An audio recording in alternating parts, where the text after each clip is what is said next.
Assalamu alaikum, dear student. Welcome to Mudassir Educate. I hope you are fine. Today we are in the 14th episode of Passage Narration. আজ আমরা passage নারেশনে অত্যন্ত গুরুত্বপূর্ণ একটি topic নিয়ে আলোচনা করব। Passage নারেশনে অনেক সময় ডাইরেক্ট স্পিচে টেক কোশ্চেন যুক্ত স্টেটমেন্ট দেওয়া থাকে, তখন টেক কোশ্চেন যুক্ত ডাইরেক্ট স্পিচকে ইনডাইরেক্ট স্পিচে পরিবর্তন করার প্রয়োজন হয়। টেক কোশ্চেন যুক্ত ডাইরেক্ট স্পিচকে ইনডাইরেক্ট স্পিচে পরিবর্তন করা তোমাদের অনেকের কাছে একটু কমপ্লেক্স মনে হতে পারে, তবে আমি কথা দিতে পারি যদি তুমি শুরু থেকে শেষ পর্যন্ত আমার এই ক্লাসটি মনোযোগ সহকারে দেখো, তাহলে তোমার কাছে টপিকটি অত্যন্ত ইজি হয়ে যাবে এবং এই বিষয়ে তুমি এক্সপার্ট হয়ে উঠবে ইনশাআল্লাহ। টেক কোশ্চেন যুক্ত ডাইরেক্ট স্পিচকে ইনডাইরেক্ট স্পিচে আমরা মূলত দুই ভাবে পরিবর্তন করতে পারি।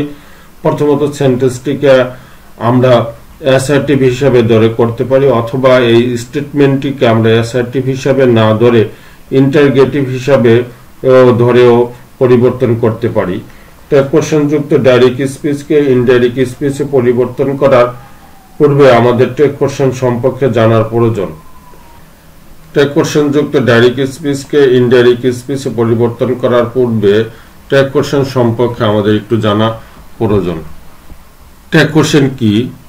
কথোপকথন বা বাক্যের শেষে বক্তা শ্রোতার সমর্থন চেয়ে যে ছোট ছোট প্রশ্ন জুড়ে দেয় তাকে টেক কোশ্চেন বলে। টেক কোশ্চেন হতে হলে অবশ্যই শ্রোতার সমর্থন লাগবে। সমর্থন অ্যাফার্মেটিভও হতে পারে, আবার নেগেটিভও হতে পারে। টেক কোশ্চেন কি? কথোপকথন বা বাক্যের শেষে বক্তার শ্রোতার সমর্থন চেয়ে যে ছোট ছোট প্রশ্ন জুড়ে দেয় তাকে টেক কোশ্চেন বলে। টেক কোশ্চেন হতে হলে অবশ্যই শ্রোতার সমর্থন লাগবে এবং সমর্থন অ্যাফার্মেটিভও হতে পারে, আবার নেগেটিভও হতে পারে। টেক কোশ্চেনটি হবে আকারে ছোট। টেক কোশ্চেনে অক্সিলারি ভার্ব থাকে। অক্সিলারি ভার্ব একাও থাকতে পারে, আবার এর সাথে অ্যান অ্যাপোস্ট্রফি টি থাকতে পারে। যদি স্টেটমেন্টটি অ্যাফার্মেটিভ হয় তাহলে অক্সিলিয়ারি ভার্বের সাথে অ্যান অ্যাপোস্ট্রফি টি, আর যদি স্টেটমেন্টটি নেগেটিভ হয় তাহলে অক্সিলারি ভার্ব একা বসে, তারপর স্টেটমেন্টের সাবজেক্টের প্রোনাউন বসে। আমরা উদাহরণের মাধ্যমে বিষয়টি ক্লিয়ার করার চেষ্টা করি। Ryan is a good boy, isn't he. এখানে Ryan is a good boy statement, isn't he tag question. Isn't he দ্বারা সমর্থন চাওয়া হয়েছে। Ryan is a good boy, Ryan একজন ভালো বালক।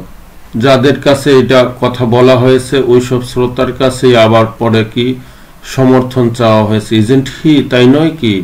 তাহলে অবশ্যই টেক কোশ্চেন হতে হলে অবশ্যই কি শ্রোতার সমর্থন চাওয়া, টেক কোশ্চেনটা শ্রোতার সমর্থন চাওয়া হয় এবং এই টেক কোশ্চেনটা মূলত ছোট একটা প্রশ্ন থাকে, অক্সিলারি ভার্ব থাকে। অক্সিলারি ভার্বের সাথে অনেক সময় অ্যান অ্যাপোস্ট্রফি থাকতেও পারে, আবার নাও থাকতে পারে। এই স্টেটমেন্টটা যেহেতু অ্যাফার্মেটিভ, এই জন্য এর সাথে কি অ্যান অ্যাপোস্ট্রফি টি বসে। আর যদি এটা নেগেটিভ হইতো, এর ইস এর পরে যদি নট থাকতো তাহলে এই জায়গায় কিন্তু আর অ্যান অ্যাপোস্ট্রফি টি বসতো না।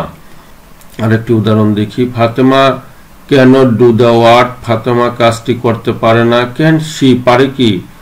হ্যাঁ, এই জায়গায় এটা স্টেটমেন্ট এবং ক্যান শি টেক কোশ্চেন।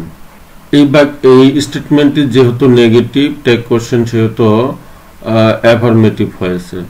তাহলে আমরা দেখলাম পজিটিভ বা অ্যাফার্মেটিভ স্টেটমেন্টে টেক, পজিটিভ বা অ্যাফার্মেটিভ স্টেটমেন্টে নেগেটিভ টেক এবং নেগেটিভ স্টেটমেন্টে অ্যাফার্মেটিভ টেক ব্যবহৃত হয়। আমরা এখন টেক কোশ্চেন যুক্ত ডাইরেক্ট স্পিচকে ইনডাইরেক্ট স্পিচে পরিবর্তন করা শিখব ইনশাআল্লাহ। টেক কোশ্চেন যুক্ত ডাইরেক্ট স্পিচকে ইনডাইরেক্ট স্পিচে আমরা মূলত দুই ভাবে করতে পারি। স্টেটমেন্টটিকে অ্যাসার্টিভ মনে করে করতে পারি, আবার স্টেটমেন্টটিকে অ্যাসার্টিভ সেন্টেন্স মনে না করে ইন্টারোগেটিভ সেন্টেন্স ধরেও করতে পারি। আমরা দুইটি পদ্ধতিতেই টেক কোশ্চেন যুক্ত ডাইরেক্ট স্পিচকে ইনডাইরেক্ট স্পিচে পরিবর্তন করা শিখব। Mother said to me you are ready to go to Dhaka aren't you, এখানে you are ready to go to Dhaka statement aren't you tag question. তাহলে আমরা প্রথমত you are ready to go to Dhaka এই স্টেটমেন্টটিকে আমরা অ্যাসার্টিভ সেন্টেন্স মনে করে করব।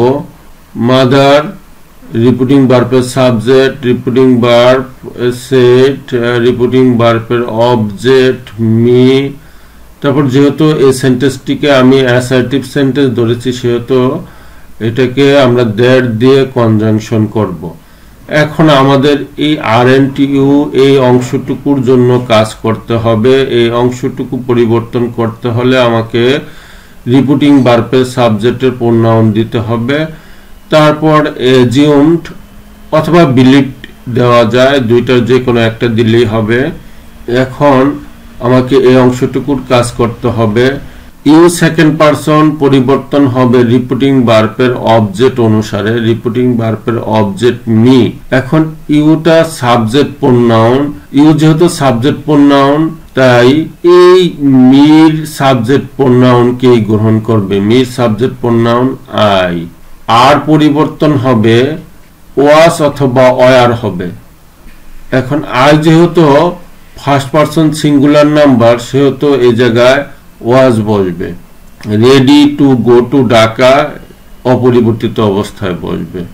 তাহলে আমরা দেখলাম সেন্টেন্সটি পুরাটুকুই অ্যাসার্টিভ সেন্টেন্সের নিয়ম অনুসারেই পরিবর্তন হয়েছে, শুধু সি এজিউমড বাদে। অর্থাৎ সি বলতে এই জায়গায় রিপিটিং ভার্বের সাবজেক্টের প্রোনাউন এবং এজিউমড অথবা বিলিভড বাদে পুরাটুকু অংশই অ্যাসার্টিভ সেন্টেন্সের নিয়ম অনুসারে পরিবর্তন হয়েছে। তাহলে আমরা দেখলাম অ্যাসার্টিভ সেন্টেন্সের নিয়ম অনুসারে যে পরিবর্তন এবং টেক কোশ্চেন যুক্ত সেন্টেন্সটাকে যদি আমি অ্যাসার্টিভ সেন্টেন্স হিসেবে ধরে নেই তাহলে শুধু একটু পরিবর্তন হয়, দ্যাটের পরে রিপিটিং ভার্বের সাবজেক্টের প্রোনাউন, তারপরে এজিউমড অথবা বিলিভড দিয়ে দিলেই হয়। এখন আমরা এই সেন্টেন্সটিকে ইন্টারোগেটিভ সেন্টেন্স মনে করে আমি টেক কোশ্চেন এই ডাইরেক্ট স্পিচকে ইনডাইরেক্ট স্পিচে পরিবর্তন করব। মাদার রিপিটিং ভার্বের সাবজেক্ট মাদার দিয়ে দিলাম। এখন এই সেটটুর পরিবর্তে আমি কি দেব, আস্কড দেব, কারণ এই স্টেটমেন্টটিকে এখন ইন্টারোগেটিভ সেন্টেন্স হিসেবে ধরে করতেছি। আর যেহেতু ইন্টারোগেটিভ সেন্টেন্স হিসেবে করতেছি সেহেতু এই সেটটু পরিবর্তন হয়ে কি হবে, আস্কড হবে এবং রিপিটিং ভার্বের অবজেক্ট মি দিয়ে দিলাম। তারপর আমি কনজাংশন করব ইফ দিয়ে, কারণ এটা আর আগে তো কোনো ডব্লিউএস শব্দ নেই সেহেতু আমরা কি করব, ইফ দিয়ে কনজাংশন করব। এখন আমাকে এই অংশটুকুর কাজ আগে করতে হবে। তাহলে ইউ পরিবর্তন হবে কার সাথে, ইউ পরিবর্তন হবে রিপিটিং ভার্বের অবজেক্টের সাথে। ইউ সেকেন্ড পারসন এবং এটা সাবজেক্ট প্রোনাউন। ইউ যেহেতু সাবজেক্ট প্রোনাউন তাহলে মির সাবজেক্ট প্রোনাউনকে গ্রহণ করবে, মির সাবজেক্ট প্রোনাউন আই। এখন আর ওয়াস অথবা ওয়ার হয়, কিন্তু আই যেহেতু ফার্স্ট পারসন সিঙ্গুলার নাম্বার এরপরে ওয়ার হবে না, হবে was. Are ready to go to Dhaka এতটুকুর পরিবর্তন হবে না, অপরিবর্তিত অবস্থায় বসবে। এখন আরএন্ট ইউ এই টেক কোশ্চেনটুকুর জন্য আমার এখন কাজ করতে হবে। এই টেক কোশ্চেনটুর জন্য কাজ করতে হলে আমাকে কি করতে হবে, অ্যান্ড এজিউমড দ্যাট দিয়ে দিতে হবে। তারপর এই অংশটুকু বলতে এই ইউ পরিবর্তন করব, ইউর পরিবর্তন করব। ইউ যেহেতু সেকেন্ড পারসন পরিবর্তন হবে রিপিটিং ভার্বের অবজেক্টের সাথে, রিপিটিং ভার্বের অবজেক্ট মি। এই এবং এখন চিন্তা করতে হবে ইউটা মূলত কোন পজিশনে আছে। ইউ হচ্ছে সাবজেক্ট প্রোনাউন, তাহলে মির সাবজেক্ট প্রোনাউনকেই গ্রহণ করবে, মির সাবজেক্ট প্রোনাউন আই।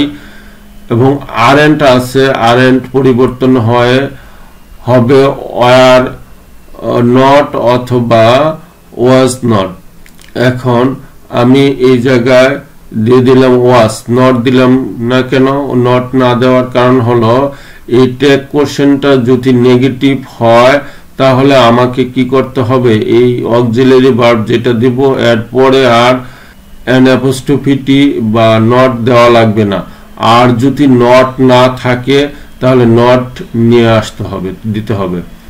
অর্থাৎ এই জায়গায় আই ওয়াজ দিলাম, এখন এই জায়গায় যেহেতু যে নট আরএন্ট আছে তাহলে এই যে an apostrophe t আছে, an apostrophe t যদি থাকে তাহলে এটা বাদ যাবে, এটা চলে যাবে।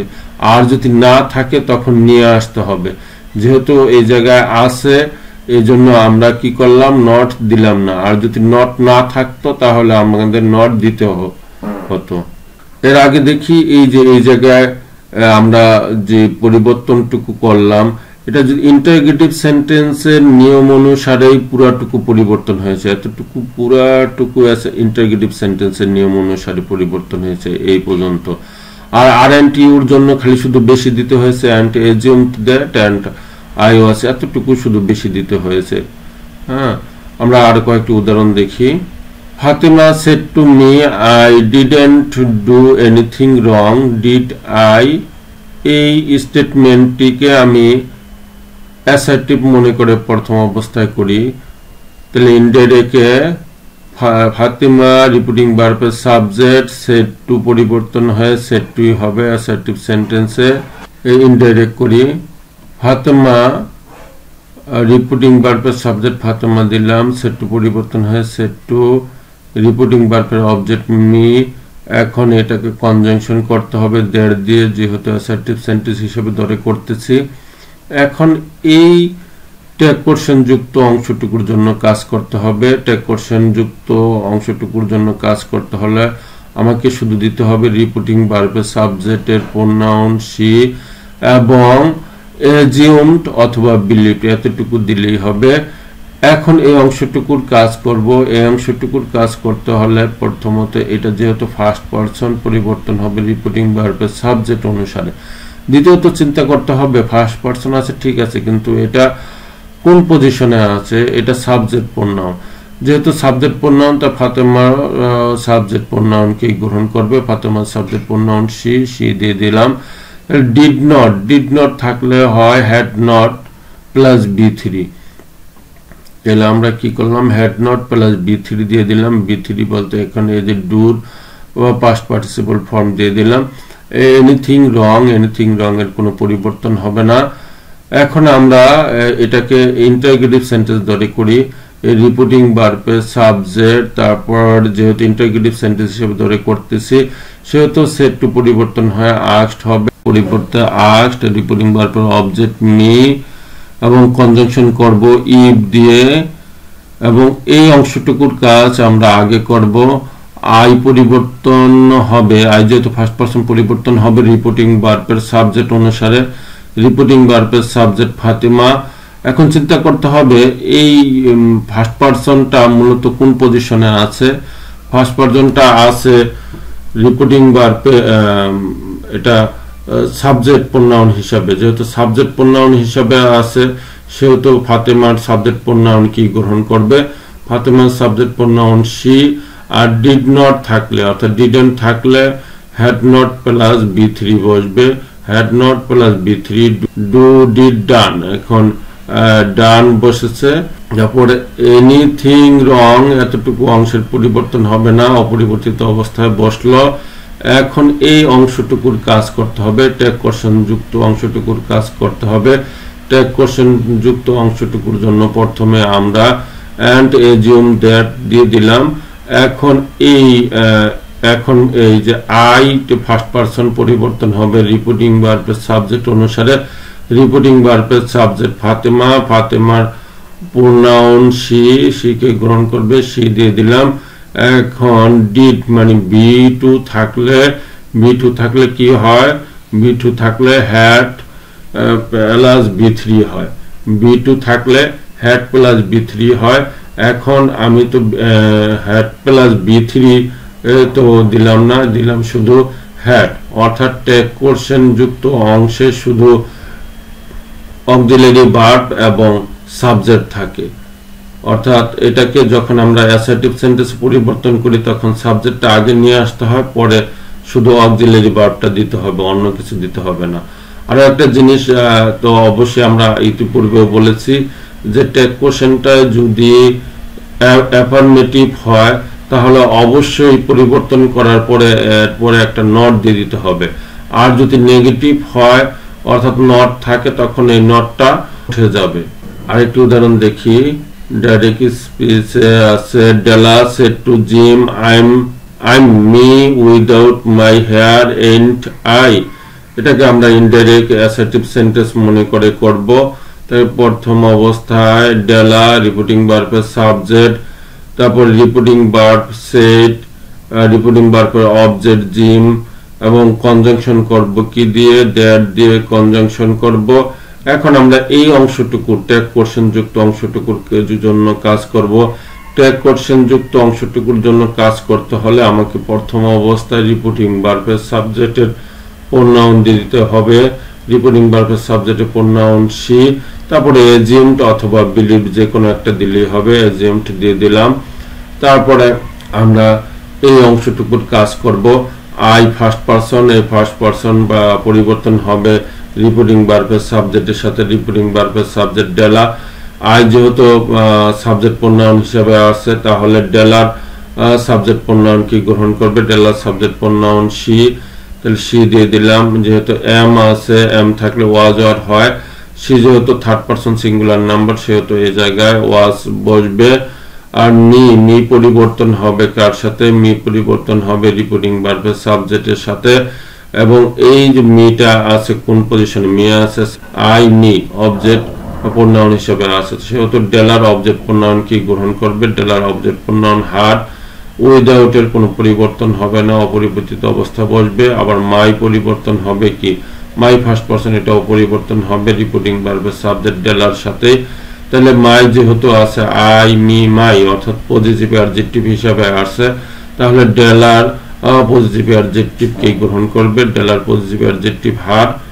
হেয়ারের কোনো পরিবর্তন হবে না। এখন এটাকে আমরা ইন্টারগেটিভ সেন্টেন্স হিসাবে এই স্টেটমেন্টটাকে ইন্টারগেটিভ সেন্টেন্স হিসাবে ধরে করি। তাহলে রিপিটিং ভার্বের সাবজেক্ট ডেলা সেট পরিবর্তন হয়ে হবে আস্কড এবং রিপিটিং ভার্বের অবজেক্ট জিম। এখন আমরা এটাকে কনজাংশন করব, যেহেতু ইন্টারগেটিভ সেন্টেন্স ধরেছি সেহেতু ইফ দিয়ে কনজাংশন করব। এখন এই অংশটুকুর কাজ আগে করব। আই পরিবর্তন হবে রিপিটিং ভার্বের সাবজেক্টের সাথে, কারণ আই ফার্স্ট পারসন এবং আইটা ফার্স্ট পারসন সাবজেক্টিভ প্রোনাউন। যেহেতু আই সাবজেক্ট প্রোনাউন সেহেতু ডেলার সাবজেক্ট প্রোনাউনকে গ্রহণ করবে। ডেলার সাবজেক্ট প্রোনাউন শি। এখন এই এম আছে, এম পরিবর্তন হয় ওয়াজ অথবা ওয়ার হয়। যেহেতু she third person singular number সেহেতু ওয়াজ হলো, ওয়াজ দিলাম। এন্ড মি পরিবর্তন হবে, মিও পরিবর্তন হবে ডেলার সাথে। ডেলার সাথে পরিবর্তন মি যেহেতু অবজেক্ট প্রোনাউন সেহেতু ডেলার অবজেক্ট প্রোনাউন কে গ্রহণ করবে। ডেলার অবজেক্ট প্রোনাউন হার। আর উইদাউট পরিবর্তন হয় উইদাউট হবে। উইদাউটের পরিবর্তন হবে না, উইদাউটটি অপরিবর্তিত অবস্থায় বসবে। এবং মাই পরিবর্তন হবে, মাই যেহেতু ফার্স্ট পারসন পরিবর্তন হবে রিপিটিং ভার্বের সাবজেক্টের সাথে। রিপিটিং ভার্বের সাবজেক্ট ডেলার সাথে পরিবর্তন হবে হার। এখন হেয়ার অপরিবর্তিত অবস্থায় বসবে। এখন এই অংশটুকুর জন্য কাজ করতে হবে, অর্থাৎ ট্যাগ কোশ্চেন যুক্ত অংশটুকুর জন্য কাজ করতে হবে। ট্যাগ কোশ্চেন যুক্ত অংশটুকুর জন্য কাজ করতে হলে প্রথম অবস্থায় আমাকে অ্যান্ড এজিউম দ্যাট দিয়ে দিতে হবে। তারপরে এই অংশটুকু কাজ করতে হবে, অর্থাৎ আই পরিবর্তন হবে। আই যেহেতু ফার্স্ট পারসন পরিবর্তন হবে রিপিটিং ভার্বের সাবজেক্ট ডেলার সাথে। আর আই আছে মূলত সাবজেক্ট প্রোনাউন হিসাবে। যেহেতু আই সাবজেক্ট প্রোনাউন হিসাবে আছে তাহলে ডেলার সাবজেক্ট প্রোনাউন কি গ্রহণ করবে? ডেলার সাবজেক্ট প্রোনাউন শি। এখন এন্ড আছে যেহেতু তাই সেহেতু এটাকে ওয়াজ নট অথবা ওয়ার নট দিতে হবে। যেহেতু she third person singular number সেহেতু এই জায়গায় ওয়াজ নট হওয়ার কথা, কিন্তু ওয়াজ নট হবে না। কারণ এই একটু আগেও বলেছি যে যদি ট্যাগ কোশ্চেনে যদি নট থাকে অর্থাৎ ট্যাগ কোশ্চেনটা যদি নেগেটিভ হয় স্টেটমেন্টটা হয়ে যাবে তখন অ্যাসার্টিভ হয়ে যাবে। টেক কোশ্চেনটা যদি নেগেটিভ হয় তাহলে স্টেটমেন্টটা অ্যাফার্মেটিভ হয়ে যাবে, অর্থাৎ টেক কোশ্চেনে নট থাকলে বা অ্যানাপোস্ট্রফি টি থাকলে আর স্টেটমেন্টে অ্যানাপোস্ট্রফি টি বা নট বসবে না। আর এই টেক কোশ্চেনে যদি অ্যানাপোস্ট্রফি টি না থাকে তখন এই স্টেটমেন্টে বা অ্যাসার্টিভ সেন্টেন্সে আমাদের কি করতে হবে, নট দিয়ে দিতে হবে।